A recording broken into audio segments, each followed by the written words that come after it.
Ésaïe, chapitre 23. Oracle sur Tyr. Lamentez-vous, navire de Tarsis, car elle est détruite. Plus de maisons, plus d'entrées. C'est du pays de Kittim que la nouvelle leur est venue. Soyez muets d'effroi, habitants de la côte, que remplissaient les marchands de Sidon, parcourant la mer. À travers les vastes eaux, le blé du Nil, la moisson du fleuve était pour elle un revenu. Elle était le marché des nations. Sois confuse, Sidon, car ainsi parle la mer, la forteresse de la mer. Je n'ai point eu de douleur, je n'ai point enfanté, je n'ai point nourri de jeunes gens, ni élevé de jeunes filles. Quand les Égyptiens sauront la nouvelle, ils trembleront en apprenant la chute de Tyr. Passez à Tarsis, lamentez-vous, habitants de la côte. Est-ce là votre ville joyeuse? Elle avait une origine antique et ses pieds la mènent séjourner au loin.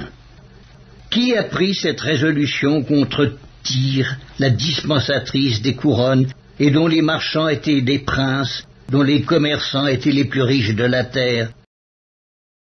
C'est l'Éternel des armées qui a pris cette résolution pour blesser l'orgueil de tout ce qui brille, pour humilier tous les grands de la terre. Parcours librement ton pays pareil au Nil, fille de Tarsis, plus de joug. L'Éternel a étendu sa main sur la mer, il a fait trembler les royaumes. Il a ordonné la destruction des forteresses de Canaan. Il a dit, « Tu ne te livreras plus à la joie, vierge déshonorée, fille de Sidon. Lève-toi, passe au pays de Kittim.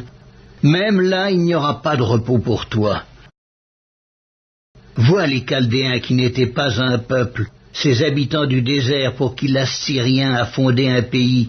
Ils élèvent des tours, ils renversent les palais de Tyr, ils les mettent en ruine. Lamentez-vous, navires de Tarsis, car votre forteresse est détruite.